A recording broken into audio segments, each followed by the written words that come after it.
আসসালামু আলাইকুম প্রিয় শিক্ষার্থী।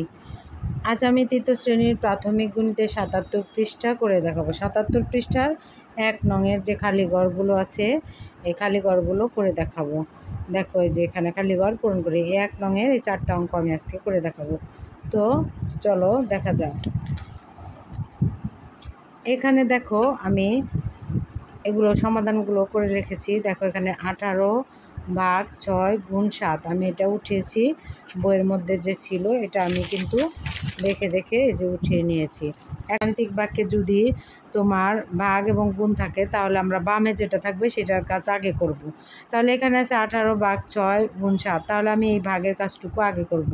তো 18কে আমি 6 দিয়ে ভাগ করব, 18কে 6 দিয়ে ভাগ করব। তাহলে দেখো কিভাবে আমরা ভাগ করব। আমরা অনেকেই কিন্তু ভাগ পারি না বা বুঝি না। কেন বুঝি না? কারণ আমরা গুণের নামতা পারি না। এখন দেখো এইখানে আমি 6 দিয়ে 18কে ভাগ করলে 6-এর নামতা বলতে হবে। তাহলে 6 একে 6, 6 দুগুণে 12, 3 6 18, 3 3 6 18, তাহলে 3টা হবে এখানে আর 18 হবে এখানে। ভাগফল কত হবে? 3 হবে। তো আমাদের কিন্তু এটা জানতে হবে যে এটাকে বলে ভাজক, অর্থাৎ যে সংখ্যা দিয়ে আমরা ভাগ করি সেটাকে বলা হয় ভাজক, যে সংখ্যাকে আমরা ভাগ করি সেটাকে বলা হয় ভাজ্য, আর ভাগ করে যে সংখ্যা পাওয়া যায় বা ফল পাওয়া যায় তাকে বলা হয় ভাগফল। আর ভাগ করার পর যে অবশিষ্ট থাকে তাকে ভাগশেষ বলে। তো এখানে 0, এখানে ভাগশেষ কিছু নেই। তাহলে আমরা অবশ্যই এটা বুঝতে পেরেছি এবং এটা আমাদের বুঝতে হবে। যদি না বুঝো তাহলে কিন্তু তোমরা এগুলি পারবে না, এগুলো আমাদের অবশ্যই জানতে হবে। তাহলে দেখো আমি এখানে দিয়ে ভাগ করার পর আমার ভাগফল কত হলো? 3 হলো। এই যে এখানে দেখো এখানে ভাগফল কত? 3। তাহলে আমি এটা 3 লিখবো। এই যে 18কে 6 দিয়ে ভাগ করার পর ভাগফল হয়েছে 3। 3 গুণ এই যে এই গুণের পরে কত? 7 7 রয়েছে, আমি 3 গুণ 7 লিখব। লিখে এখন এই 3-এর নামতা 7 পর্যন্ত বলবো, বলে 3 7 কত? 21 21 বসাবো। এখন সুতরাং এই লাইনটা আবার লিখে এটা দিব আমি। সুতরাং 18/6 × 7 = 21। এই যেখানে যে 21 ফলটা হলো খালি ঘরে আমি 21 বসাবো। তো এই সুতরাং না লিখেও আমি কিন্তু এখানে 21 বসিয়ে দিতে পারতাম, লিখতে পারতাম। তো তারপরেরটা দেখো এখানে আছে 42/7 × 8 = খালি ঘর। তাহলে আমি এই 42কে 7 দিয়ে ভাগ করব। 42কে কী দিয়ে ভাগ করব? 7 দিয়ে। এখানে আমরা বড় সংখ্যাটিকে কি করব? বড় সংখ্যাটিকে ছোট সংখ্যা দিয়ে ভাগ করব। তাহলে এখানে দেখো 42কে 7 দিয়ে ভাগ করলে 7-এর নামতা বলতে হবে। 6 7 42, তো 6 7 এখানে হবে 6, 6 7 42 না, তাহলে এই 6 হবে, ভাগফল হবে 6 আর এখানে 42 বসাইতে হবে। বসিয়ে তারপর 42 থেকে 42 গেলে 0, তাহলে ভাগফল আমাদের কত হলো? দেখো 6 হলো। তাহলে আমরা এখানে এই যে 42কে 7 দিয়ে ভাগ করার পর ভাগফল কত হলো? 6। এই 6টাকে আমরা বসাবো 6 6 বসিয়ে তারপরে গুণ চিহ্ন আছে, গুণ দিয়ে তারপর 8 আছে 8 দেবো। তাহলে 6 গুণ 8, তারপর 6কে 8 দিয়ে গুণ করবো আমরা। 6-এর নামতা 8 পর্যন্ত বলো। 6 8 কত? 48। তোমাদের কিন্তু অবশ্যই গুণের নামতাগুলো ভালো করে জানতে হবে। 6 8 48। এখন সুতরাং দিয়ে আমি 42/7 × 8 = এই যে 48 খালি ঘরে। এখানেও আমরা বসিয়ে দিতে পারবো। তারপরেরটা দেখো তোমরা 3 নাম্বারটা দেখো, 15 × 5 15 × 5 ভাগ 3। এখন আমরা তাহলে কি করব? আমরা কিন্তু দেখো আগেরটায় আমরা ভাগের কাজ আগে করেছি, কারণ বামে ভাগ ছিল। এখন এই 3 নম্বরে কিন্তু তা নাই। 3 নম্বরে দেখো 15 × 5, এখানে আছে গুণ চিহ্ন এবং তারপরে আছে ভাগ চিহ্ন। আগেরটায় ছিল আগে ভাগ চিহ্ন পরে গুণ চিহ্ন, আর এখানে আছে প্রথমে মানে আগে হচ্ছে তোমার গুণ চিহ্ন, পরে হচ্ছে তোমার ভাগ চিহ্ন। তাহলে আমরা কি বলেছি যে বামে যেটা থাকবে সেটার কাজ আগে করব, গুণ এবং ভাগ থাকলে।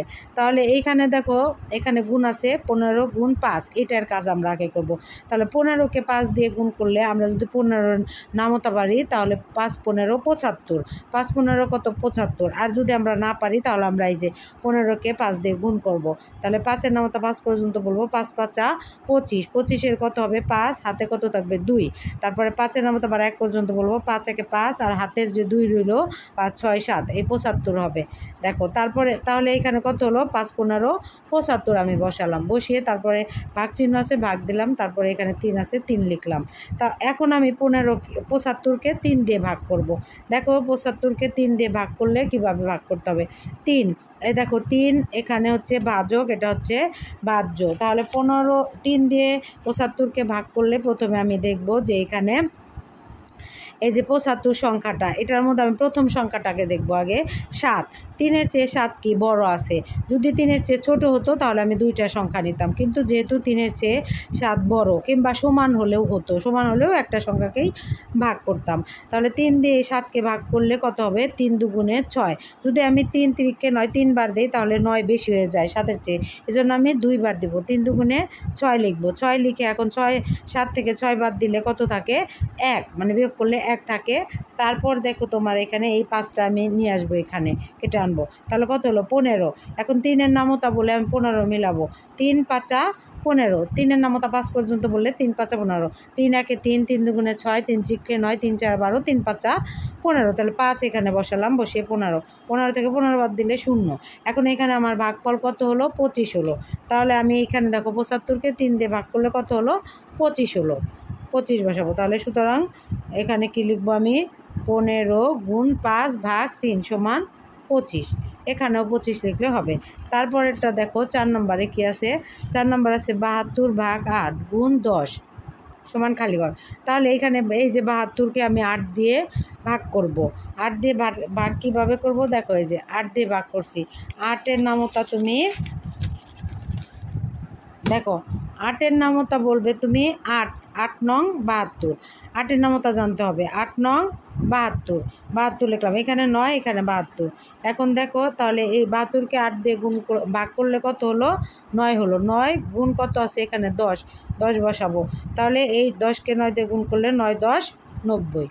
90 হলো। সুতরাং 72 ভাগ 8 গুণ 10 সমান 90। তো আশা করি বুঝতে পেরেছো।